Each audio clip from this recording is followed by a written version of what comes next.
my name is Liz Bales. I'm the area coordinator here at Illinois Wesleyan University, and I'm going to be talking about crisis management of some of our critical incidents here in residence life. So sometimes you might hear these critical incidents being referred to as the Big Five. Basically, there's 5 major critical incidents that you may run into in your position as an RA, and so that's what I'm going to address here with you today and how we address them as residence life staff. So we're going to be talking about medical emergencies, mental health, sexual assaults, and then tornado procedures and fire alarm procedures as well. So we're going to start with medical emergency procedures. So real quick, you'll kind of see on this slide that there's some acronyms, so I want to run through those with you real quick before I get started. ORL is the Office of Residential Life, RD is Residence Director, and then DOSA would be the Dean of, the Division of Student Affairs on Call, so whoever is the person on call above the RD on duty, if that makes sense. So we've tried to simplify it as much as we can. This information is also going to be in your handbook, but the first thing that would happen would be you would be notified of some kind of medical emergency that's happening in the residence hall, or perhaps it's happened in a parking lot or somewhere near a residence hall right outside of it, but you'll become aware of something that might have happened and that needs some kind of medical attention. So someone could have gotten a huge cut on their arm that probably needs stitches, or broken a limb, something like that. If it's necessary where that they would need to be transported by ambulance, you would need to call 911. If 911 is called, security needs to be notified. And then the RD on duty is always contacted as well. And you guys will have all of those numbers given to you throughout training. And so again, if the person is transported by ambulance, the RD on duty may choose to go to the hospital with them, or along after them if there's a relationship established. And then the RD on duty will also be the one in charge of calling whoever above them is on duty, and they usually will always accompany the student at the hospital as well. And they're kind of responsible for contacting the dean of students if necessary, and parents, is up to their discretion as well. So that kind of stuff is more, an FYI for you guys, not necessarily something that you need to worry about because it's going to be handled on a level above you. So the things that you need to focus on, obviously, is, as I said, calling 911 if necessary, calling the RD on duty, and then making sure that an information report is submitted by 8 a.m. the next business day. And of course, we'll go over, what information needs to be included in an information report and how you go about submitting one of those. So just know that that is your responsibility as an RA, is to submit that IR by 8 a.m. the next business day.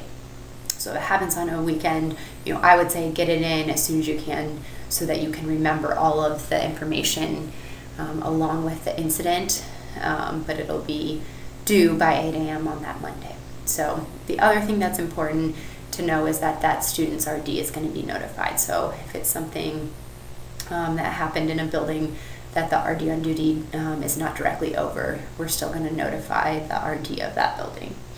So, and then that specific RD is going to continue to follow up with that student, as you should, as well as their RA. So, and then if there's any continued follow up with health services or anything, we will do that as well. So main things to take from medical emergencies: 911 if there is a medical transport necessary, calling RD on duty, submitting the information report, and then just making sure you have all of the necessary information. So that kind of leads into this next slide, which is what kind of information do I need to know about this situation? So a lot of times when you call the RD on duty, or when the RD on duty needs to call the DOSA on duty, they're going to want some questions answered. So these are the things that you're going to want to make sure and know or be aware of or ask questions to get this information or gather this information. So this is going to be, was there alcohol involved, and to what degree was there alcohol involved, how much alcohol was involved, how long have they been drinking for, has any contact been made with parents? Did they try calling their parents? Did the friends or the roommates try calling their parents? Was any of this suicidal? Did they use any words that sounded suicidal? Have there been any suicidal tendencies in the past? Are they responsive, or are they passed out and they're not responding at all? So those are the type of questions and things that you should be kind of aware of and collecting in situations like these. All right, we're gonna move on to the second critical incident, which is mental health. And you'll kind of see that a lot of these steps are very similar to what we just went over in the medical emergencies. So somehow you're going to be notified of a mental health crisis. This might be in an emergency fashion, or it might just be someone saying, hey, I'm really worried about this student because they have not been going to class and been exhibiting XYZ behavior or whatever. So this critical incident could vary in all kinds of different ways. So, depending on what the situation is, if they need immediate medical assistance, perhaps suicidal or something like that, you will again be contacting 911 for a transport. And again, you will contact the RD on duty when this happens. If for any reason the student poses a physical threat to themselves or to anyone else or to you, or you're just unsure, if they're aggressive or, as I said before, possibly suicidal, you're definitely going to want to contact security for assistance. And again, as I said, contacting RD on duty. And if there's ever a question as to, what you should do, or if it's just really a gray area and you're not sure where the student's at, you can always call the RD on duty just to kind of get their input on the situation. And so after that, again, the RD on duty will be the one kind of responsible for calling DOSA, the Division of Student Affairs professional that's on duty. And again, if they are transported, the DOSA or RD on duty will go to the hospital if necessary, and continue, with any other notifications such as the dean of students or parents, etc., and make any referrals if needed as well.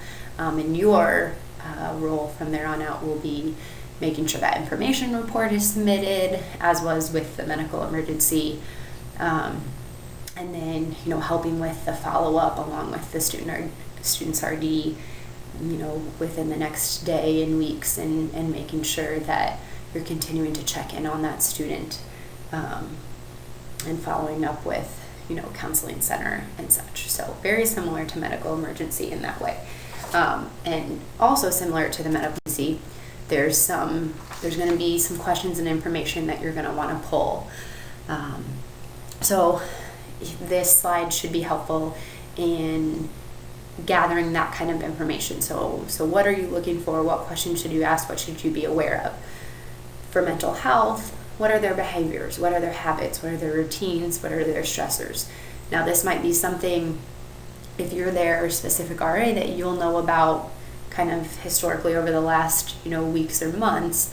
This might be something that you gather from their friends that are there at the scene, or that have come to get you because they're concerned. So just gathering that information in whatever ways you can, talking to their specific RA if you are not their specific RA. Have there been changes in any of these behaviors lately? So are they a really, really peppy person, and then in the last few weeks they've just kind of hit rock bottom and been really depressed, or big personality changes?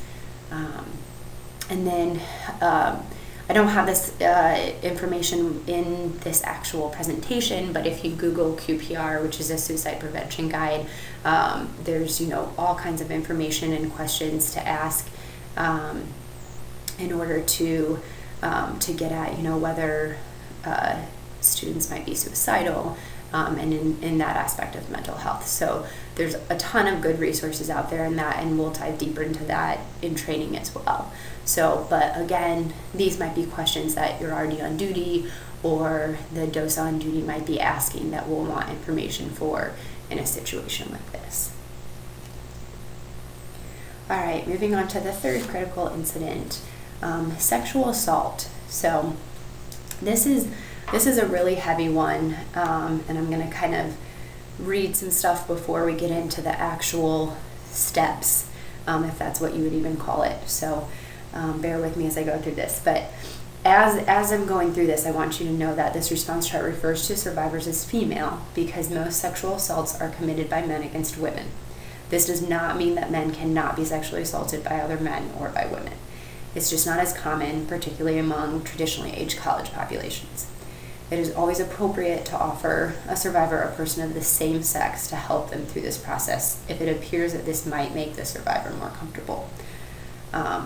So that's just good to know, if presented with this situation, if you are of the opposite sex, you might want to offer that and bringing in another RA of the same sex if that would help make them feel more comfortable.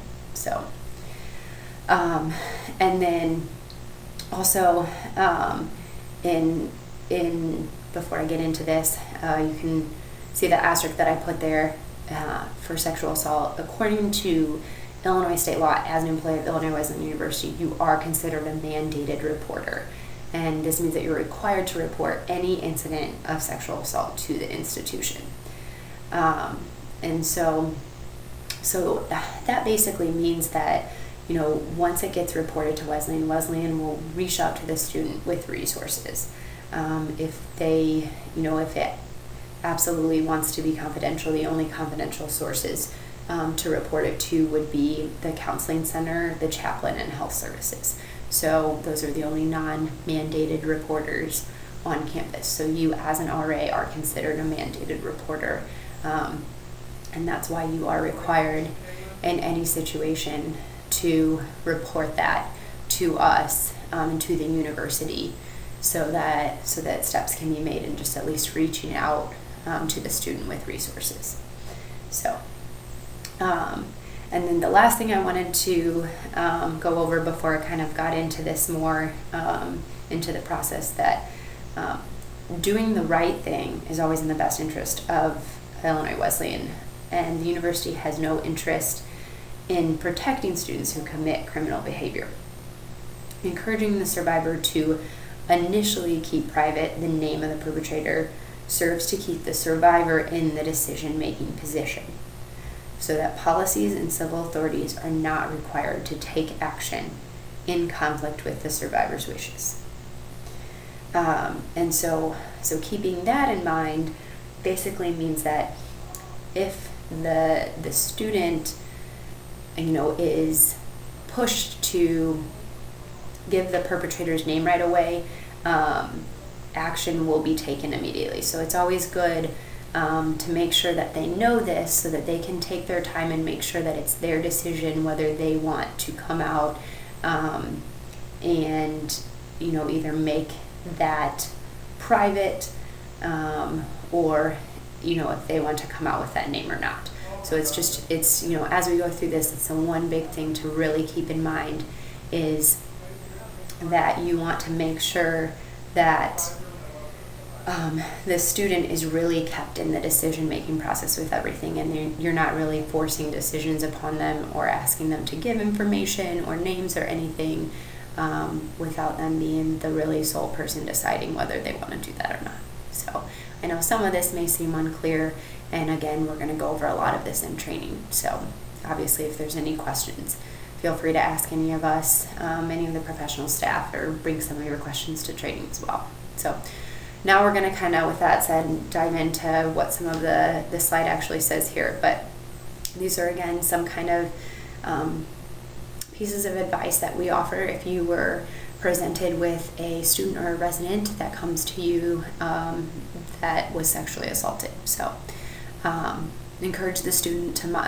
as I said, not make any immediate decisions that will limit the decisions she may want to make in coming days, and don't ever push for details. Again, making that student the sole decision maker for what has happened and what will happen. Specifically encouraging her to go to the ER for a rape kit and to not shower or wash destroyed clothes. And the best way to be encouraging and supportive is just by listening and believing. And so that's really, really important. And, if she does choose to go to the ER and relationship exists, you or someone that has that relationship can go with them. And again, I know that I have been really emphasizing this, but remember that she must be allowed to make all decisions, even ones which you may not personally believe are in her best interest, because she must be the one in control. So as far as some of your steps, an information report again needs to be submitted. It's very important that all that information is there. And then conferring with the RD to determine how you, since you were the one involved or that the student or resident went to, is best supported. So we obviously prefer that the RD of the building that the student is in is the one that's dealing with it, because we hope that that RD has a relationship with that student in some capacity, that the RD on duty always can be used if the RD of the building is not present. So, and then counseling center is always a good resource too. If the student wishes for them to be contacted, they can provide the student with all kinds of support and resources as well.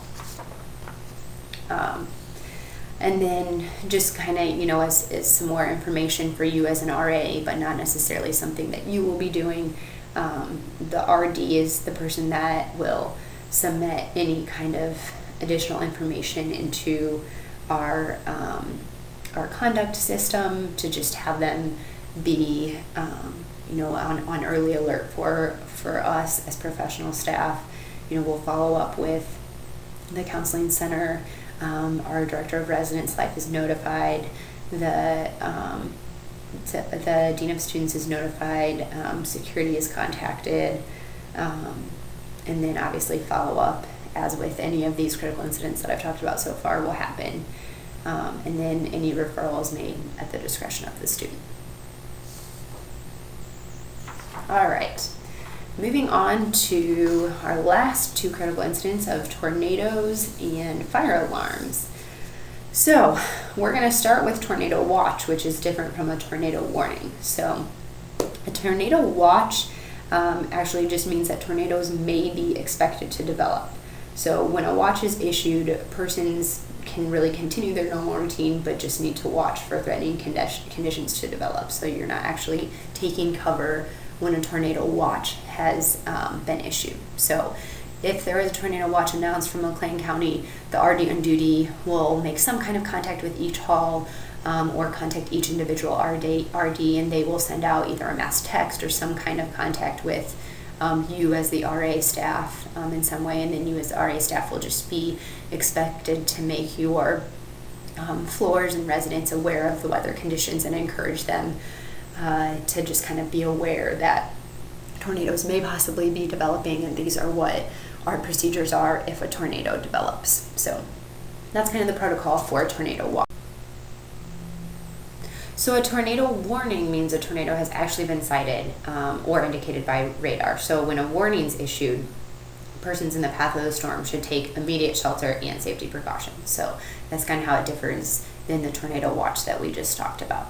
So the procedures for the tornado warning might differ just a little bit depending if it happens during the day, which we would consider non-duty hours, or if it happens at night, which we would consider during duty hours. So I'm going to go through those two kind of separately. So first we have during non-duty hours, which would be when our front desks are open and staffed by desk aides working, and when our RDs or professional staffs are actually in the offices working as well. So the first step for this would be the RD on duty, who is on 24/7, would initiate a call to the front desks, and the desk aides would initiate this preliminary evacuation procedure. And by doing so, they would be contacting you, the RAs, to initiate kind of the dump of the floors to the shelter.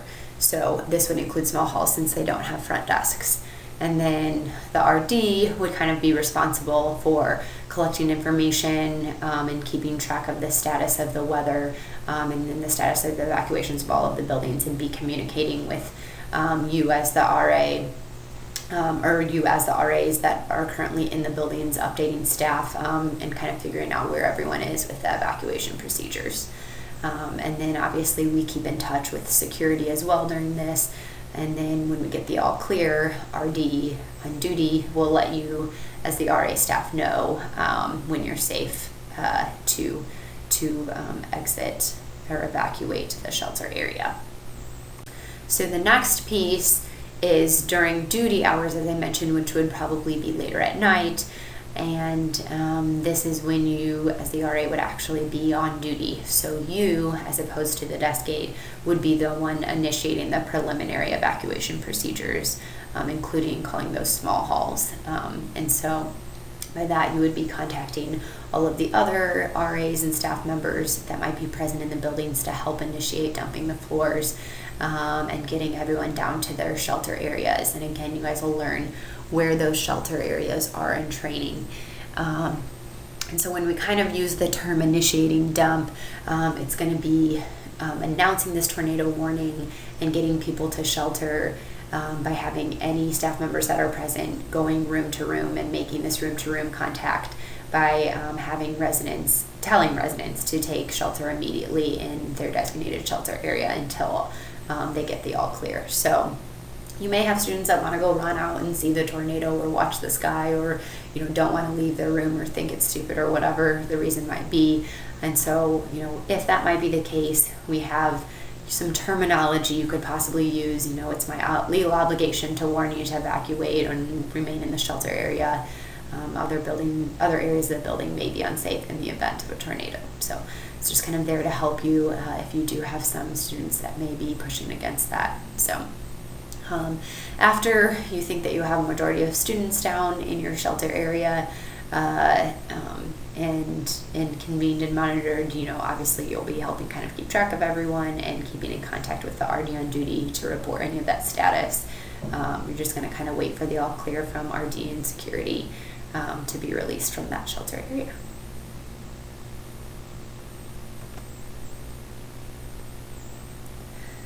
Lastly, I'm going to go over the fire alarm procedure. So you will definitely hear probably or have several of these happen throughout the year.